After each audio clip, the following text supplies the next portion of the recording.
Massive news out of the NBA this morning. Basketball Hall of Famer Gregg Popovich will no longer coach the San Antonio Spurs and is transitioning to a full-time role as the team's president of basketball operations. That's what the team announced. Now, Popovich suffered a mild stroke November 2nd. He did not return to the sidelines this season. And he released a statement today saying, quote, "While my love and passion for the game remain, I've decided it's time to step away as head coach. I am forever grateful to the wonderful players, coaches, staff, and fans who allowed me to serve them as the Spurs head coach, and I'm excited for the opportunity to continue to support the organization, the community, the city that are so meaningful to me." So for more on this news out of San Antonio, let's bring back Shams. Shams, what led to Pop's decision to step down at this time?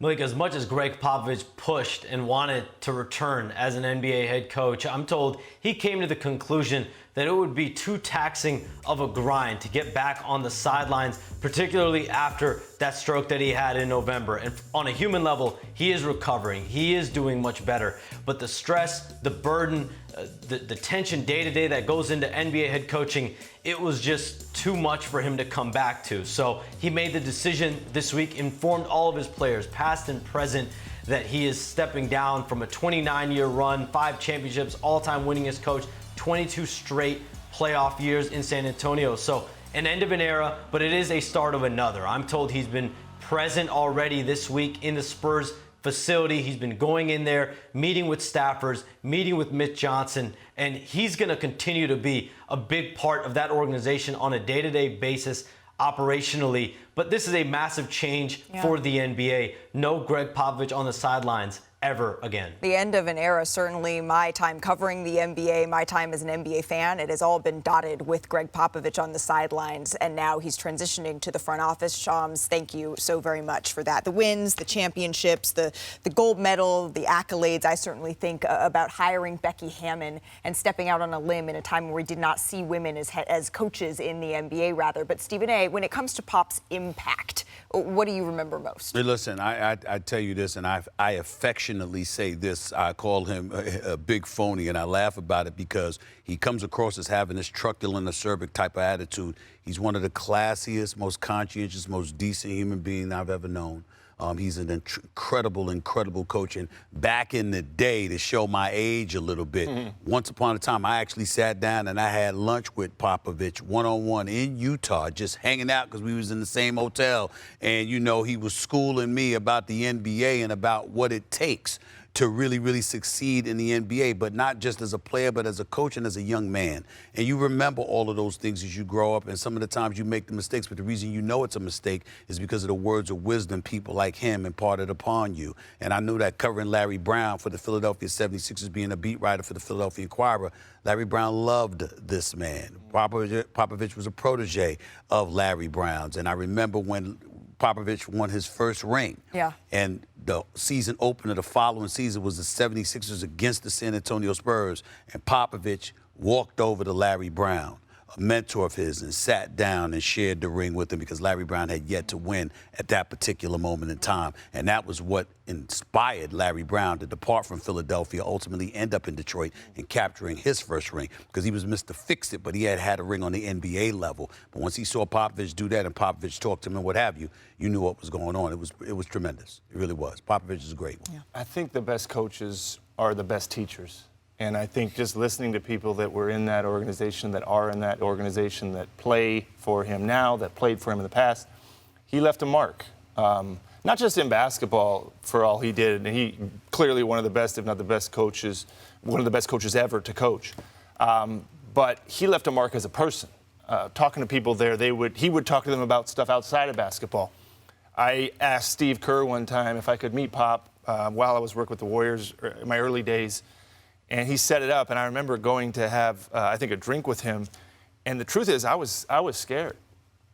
I was scared. Yeah. Not he wasn't going to do anything to me, but I was scared. I'm usually not scared going into a meeting with somebody. And I asked him, I said, how do you balance your family with the magnitude of these jobs? And he said, what do you mean? I said, I'm struggling. He said, your family's always way more important than all this stuff. And I knew that, and I believe that. But to hear someone as accomplished as him, we don't say that as much in this industry as maybe we should, because everyone makes this the biggest thing and the most important thing. But it was a great reminder for me that is the most important thing.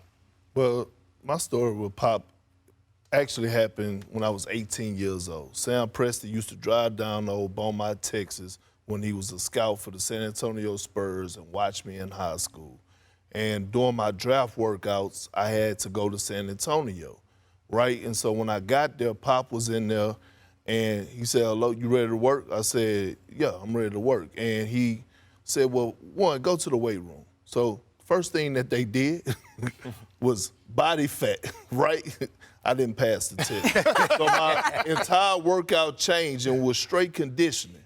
And I remember Pop said, "I'll see you in about a month for your second workout," because the plan, Bob, you know, they had the late first round pick at the time, and they was gonna pick me. But that woke me up. And the next time that I worked out in front of Gregg Popovich, you know, I got a guarantee from the San Antonio Spurs. So he's always been that truth teller. Right, because he's someone who demands excellence as well. Just forgive my curiosity.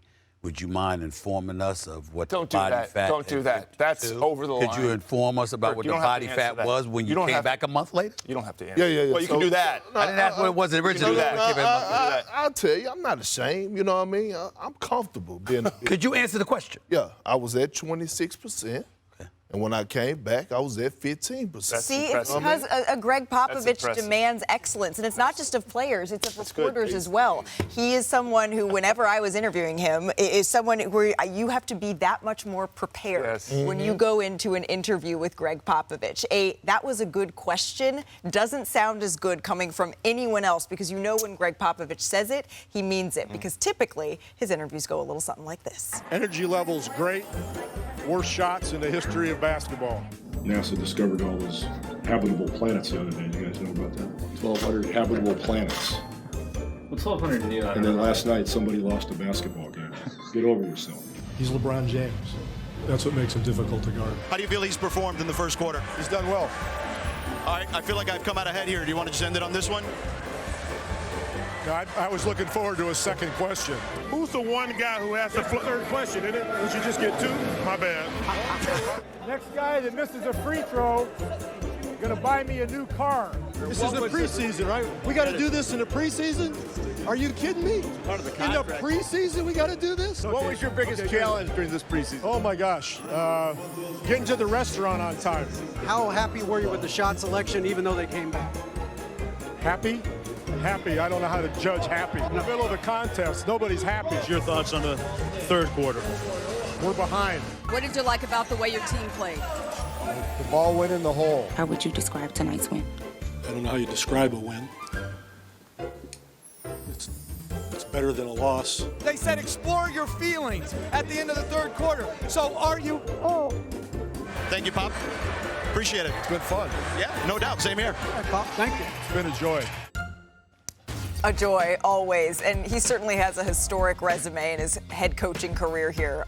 He's on top in terms of his wins. He has the most career victories by any head coach in NBA history. Victor Wembanyama, he posted this on social media. 29 years, coach, thank you for your wisdom, your leadership, for the culture you created, but most importantly, for being a great and inspiring person. It was an honor to be a part of those 29 years, wishing you all of the best in your next chapter. But the thing is, Gregg Popovich's legacy, it'll go on far beyond just those 29 years. From those 1,422 regular season victories, 5 NBA championships, 3 Coach of the Year awards. And tonight's matchup really embodies the reach of Popovich, because Warriors coach Steve Kerr and Rockets coach Ime Udoka, they both played for Pop in San Antonio. They both coached under the Hall of Famer as well. Ime with the Spurs, Kerr with Team USA, before eventually taking over the reins for the red, white, and blue. And they both coached against him as well, sharing the sidelines with the man who coached them inside the lines. Before Kerr and Udoka took to their respective benches in tonight's game, which is their biggest of their respective seasons,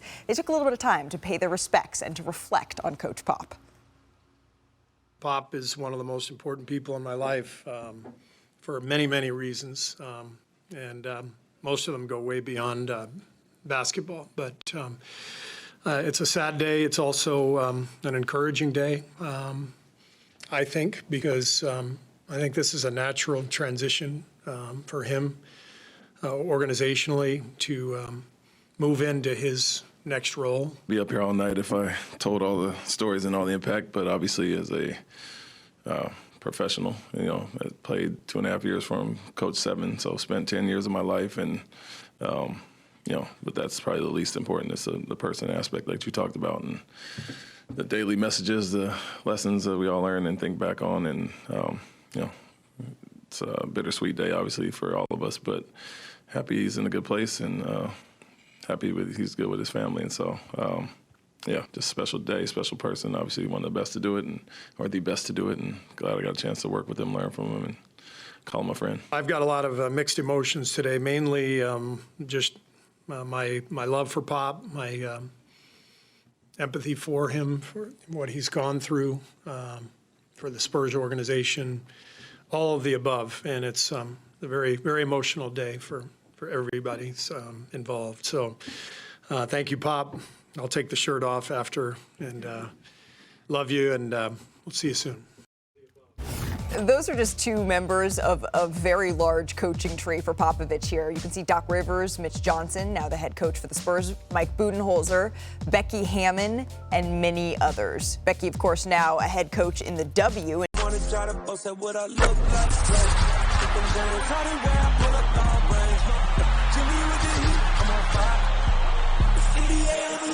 NBA